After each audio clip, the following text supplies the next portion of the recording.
안녕하세요, 일렉트로캠입니다. 오늘은 즐거운 소식부터 얘기를 해야겠죠. 주식이 거의 10% 가까이 이제 장후 내려왔으니 고려하면 한 9% 올랐습니다. 저는 항상 5% 이상 5% 이하면 이제 주식을 얘기를 하죠. 그리고 한 방에 $800를 뚫어버렸습니다. 오늘 매크로적인 시장이 조금 긍정적인 영향이 있었지만 그걸 고려하더라도 테슬라의 주식 상승은 굉장히 컸습니다. 그 이유는 제가 지난 영상에서 얘기했듯이 3분기가 굉장히 기대되는, 그리고 2분기를 나름 선방했고 실적이 괜찮았죠. 저 정도면 공장 하나 닫은 것 치고는 여러 지표들이 나쁘지 않았고, 일론 머스크가 직접 나와서 현재 사업 상황들, 배터리라든지 FSD 베타, 저도 그러니까 오늘 타이틀도 아마 쓸 것 같은데, 이거 로보택시가 뒤에 죽수나 이런 애들 보니까 이거 어떻게든 되긴 되겠는데 테슬라가 가장 크게 수혜받지 않을까라는 생각이 문득 들었습니다. 그래서 거기까지 이야기를 할 텐데, 그러니까 이런 기대감들을 충분히 잘 불어넣어주는, 그런 면에서는 진짜 대단하다. 그러면서 실적도 같이 가면서요. 그래서 그게 반영돼서 이렇게 오르지 않았나. 그러니까 미국 주식은 한국 분들이랑 이렇게 댓글을 보면은 이렇게 먼저 이렇게 주식시장이 아무래도 선방형이고 데이터가 나오기 전에 뭔가 이렇게 먼저 좋은 정보를 알아서 주식이 뛴다고는 하지만, 미국 주식들을 보면요, 가만히 이렇게 지켜보면은 제가 지난번에도 양산 보고 들어가도 늦지 않았듯이 리비안도 오늘 얘기할 텐데, 워낙 큰 시장이고 각양각색의 다양한 의견이 다 이게 상충되어 있다 보니까 그런 지표를 확인하고 바로, 그래도 빨리 행동을 해야겠죠. 그렇게 보고 움직여도 늦진 않는 것 같다라는 생각이 들었습니다. 그리고 이렇게 상승해버리면은 숏을 치신 분은 머리가 아프겠죠. 그런 타이틀로 블룸버그에 나왔더라고요. 그래서 너무 급격히 올라서 이게 한 $1 빌리언, 한 1조 원 정도, 아미 오브 숏이죠. 숏 치신 그룹들한테 아주 두통을 제대로 안겨주는, 테슬라라서 이것도 근데 좀 스팟라이트를 받는 것 같습니다. 보통 이 정도 규모의 주식이면은 제가 찾아보니까 이 정도 한 3%라고 그러는데 2% 3%의 숏을 치는 레이스는 있습니다. 애플도 이 정도 있고요. 다만 너무 이렇게 큰 주식이 이렇게 갑작스럽게 확 뛰는 경우가 많지가 않기 때문에 숏을 친 분들한테는 확실히 두통을 안겨주긴 한다. 퍼센테이지는 그냥 여느 대기업들과 크게 다르진 않지만 이게 이렇게 폭발적으로 뛰는 경우는 이렇게 드물다. 그리고 이 정도의 게인은 6개월 만에 처음 기록을 했습니다. 물론 이 그래프를 보시면 테슬라는 그 정도의 게인도 보이지만 내려가는 것도, 참 이 큰 주식이 이렇게 변동폭이 큰 것도 참 대단합니다. 근데 워낙에 이런 포텐셜이 높은 사업들을 참 많이 하다 보니까 그런 것도 주식의 흐름에서 보면 알 수 있겠죠. 한 방에 800을 뚫어서, 물론 금리 인상이라든지 시장이 안 좋아질 여력도 충분히 있습니다만, 지금 앞으로 테슬라가 나아갈 사업들의 포텐셜이 그게 더 커서 테슬라라면은 이런 것도 뛰어넘지 않을까라는 조금의 기대도 해봅니다. 조금. 그 다음은 이제 4680 얘기인데요. 제가 이걸 왜 얘기하냐면, 어떻게 건너서 제가 그 테슬라 내부의 배터리 엔지니어한테 약간 소식을 나름 휴민트라고 해야 되나요? 직접 들으니까 좀 확 와닿아서 이 기사도 관련해서 찾아서 가져왔습니다. 어제 근데 사실 얘기를 한 거지만, 일론 머스크가 이제 시간상 제가 다 다루질 않았는데 자세하게, 일론 머스크가 아마 올해 말이면은 주당 1000개 정도의 배터리 팩을 4680으로요. 그 이제 목표로 삼고 지금 가고 있는데, 지금 카토로드에서 지금 프레몬트죠. 여기에도 지금 파일럿 라인이 있죠. 10GWh짜리. 지금 거기서 매일 4680을 한 15,000개 정도를 생산한답니다. 아마 텍사스는 그거 이상 이제 더 올라가려고 하겠죠. 여기서 이제 테스트를 해보고 램프업을 해서, 지금 15,000개는 셀입니다. 셀. 그러니까 15,000개 셀이면은, 근데 일드가 아마 100%는 아닐 테니까 이런저런 고려를 하면은 1000개가 좀 안 들어갈 걸로 생각하거든요. 1000개 언저리 4680 배터리면은 일드가 얼마인지는 모르겠는데 그냥 대충 뭐 2170보다는 그 에너지가 자체 양이 올라갔으니까 여러 가지를 고려하면은 15000개면은 한 하루에 팩을 한 15개 만드는 건가요? 그러니까 주당 뭐 100개 좀 넘게 만드는 걸 수도 있는데, 제가 일론 머스크한테 직접 어닝콜 때 들었던 얘기는 드라이 일렉트로드의 지금 파우더 컨베이언스가 훨씬 더 좋아져서 풀리 오토메이트 하는데도 성공했고 자동화 하는데도 성공했고 일드나 프로덕션이 좋다고 해서 4680의 드라이 일렉트로드도 잘 됐구나 라고 생각을 했었는데, 제가 이렇게 휴민트로 들어보니까 아직 계속 테스트하고 개발 중이고 많이 나아지곤 있는데, 실제로 4680을 생산하는 게 웹 프로세스를 쓴다는 겁니다. 몇 주 전까지만 하더라도. 그래서 아니 이거 내가 잘못 들었나 라고 했더니 또 이렇게 제가 다시 한번 일론 머스크가 한 얘기를 정리한 또 기사들도 많이 나왔기 때문에 트위터라든지 보면은 이게 램프업의 가장 큰 걸림돌이랍니다. 이 드라이 일렉트로드나 캐소드 드라이 코팅을 하는 게 지금 가장 버틀넥이라는 거죠. 이게 진짜 힘들다라는 것도 언뜻 여기서 이미 얘기를 하긴 했더라고요. 찾아보니까 제가 요 첫 번째를 듣고는 그냥 다 쉽게 이거 되게 쉽지 않은 건데 이거 금방 해결을 했대라고 생각을 했는데, 그게 아니라 그게 현재 가장 챌린징한 거라는 거죠. 현재는 외수로 어느 정도 생산해서 서포트를 하고 있는 걸로 저 들었는데, 이거는 뭐 그냥 건너 들었으니까, 또 제가 이 동네에 있다 보니까 이렇게 쉽게 들어서 그냥 여러분들과 쉐어하고 싶은 거지, 너무 맹신하시면 안 되고요. 옛날에 제가 이 드라이 일렉트로드 코팅한 거에 대해서 얘기를 했지만 다시 한번 리마인드를 해드리고, 또 최근 논문에서 이렇게 가져온 것들을 보여드리면, 결국은 한국어로 활물질이라고 하나요? 이런 액티브 레이어들을 지금 이렇게 코팅해가지고 롤러에 코팅을 해서 쫙 이것들을 입힌 다음에 이게 이제 한 번에 말아가지고 이제 배터리가 되는 거지 않습니까? 이걸 어떻게 코팅할 거냐라는 거죠. 지금까지는 클래식한 방법은 웨시입니다. 그러니까 솔벤트를 써서 이것들을 약간 슬러리 같이 만들어가지고 쫙 피게 하는 거죠. 그래야 골고루 이게 잘 붙고 퍼지니까요. 문제는 이걸 말려야 되거든요. 말리는데 에너지가 많이 들어가고 이 시간이 진짜 문제인데, 배터리가 딱 만든 족조 지금 막 하루에 15,000개?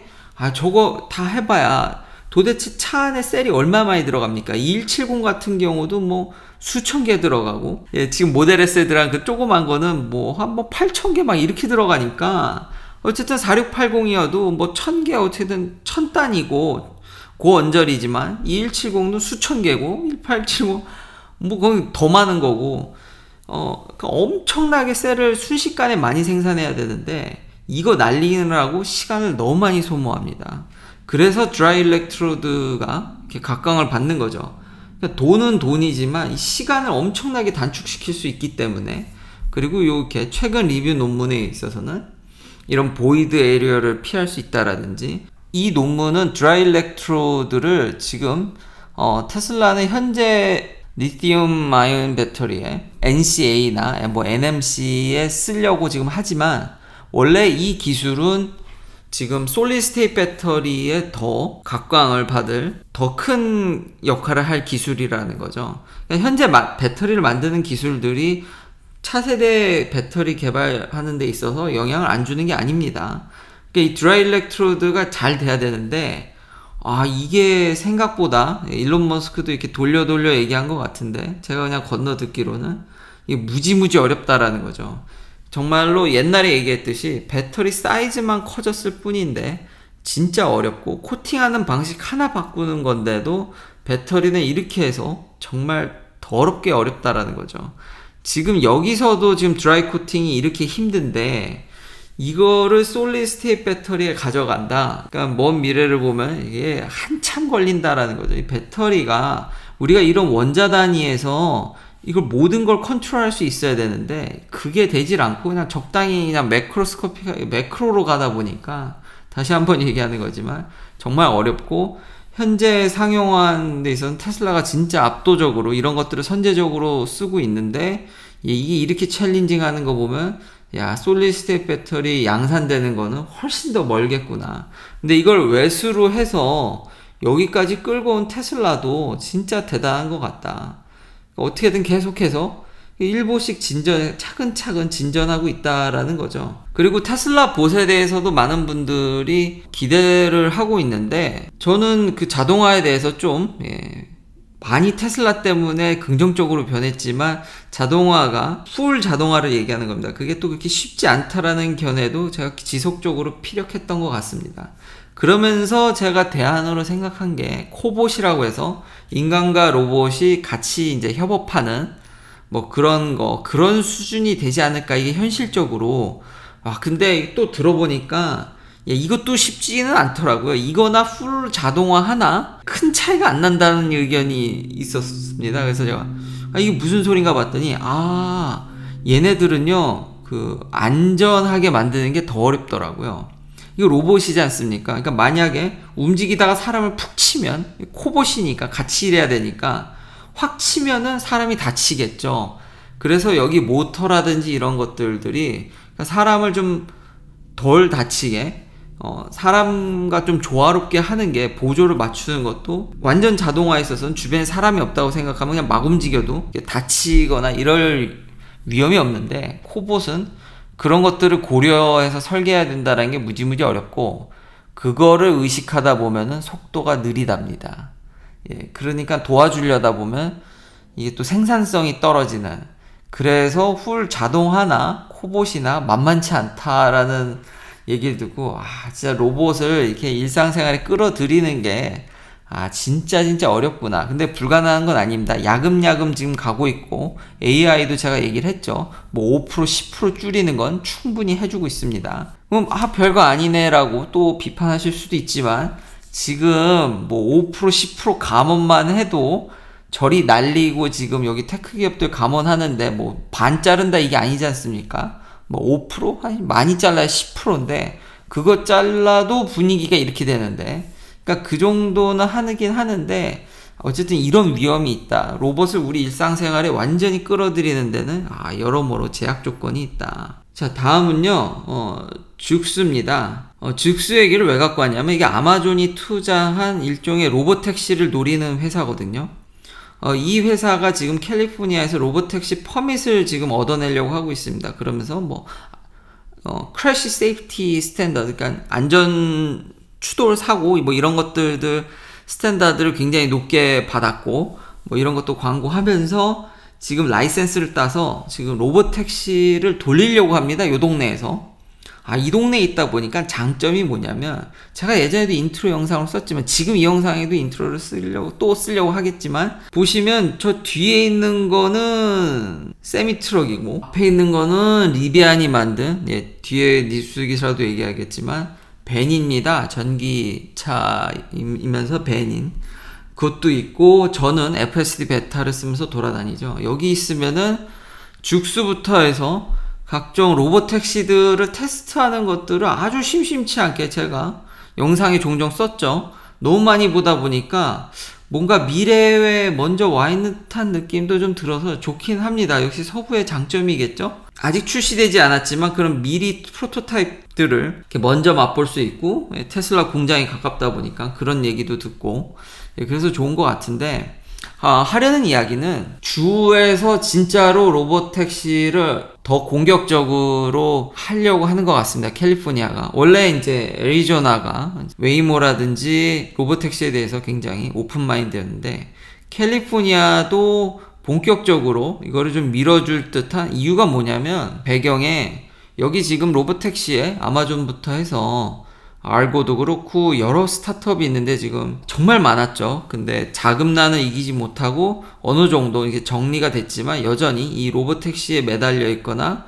특히 클래스 A 세미 트럭으로 인터스테이트를 무인으로 왔다 갔다 할 만한 지금 인력난이죠. 거기도 그런 스타트업까지 하면은 여전히 많은 스타트업이 있고, 이 동네에 하나로 수백조 원이 뿌려졌습니다. 진짜로 천문학적인 돈이 뿌려졌는데, 규제나 안전 때문에, 물론 최소 안전 규정은 맞춰야겠지만 여러 가지 제약 조건들이 많지 않습니까? 아직 뭐 기술이 완성되진 않았지만, 근데 아예 테스트도 밤에 아주 지금 크루즈 같은 경우 최초로 웨이모보다 앞서서 퍼밋을 제대로 따냈지만 밤에 무인으로 아주 천천히 다닌다든지 제한적으로, 그러니까 아주 살짝만, 이 주도 겁이 나서 그렇게 하는데 제약을 걸어 놓으면은 이 회사들이 결국은 살 길이 없죠. 이렇게 자꾸 막아 놓으면은 다 망하게 생긴 겁니다. 지금 이 회사들이 지금 주를 로비하고 압박을 해가지고 이 규제를 좀 풀려고 하고 있습니다.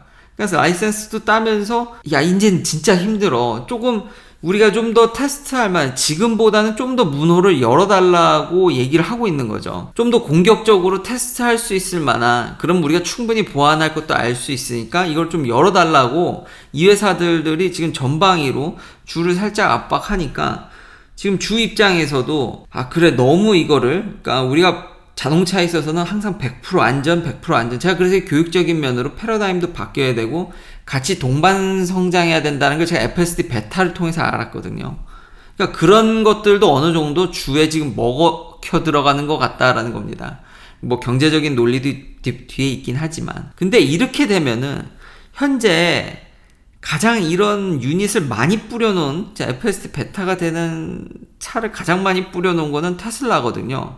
오히려 이런 회사들이 앞장서서 이걸 주의 어떤 규제나 이런 것들을 뚫어줌으로써 테슬라가 제한적이나마 뭐가 됐든지 같이 여기에 숟가락 얹고 로보택시가 뭐든 되겠다라는 저도 이 얘기를 들었거든요.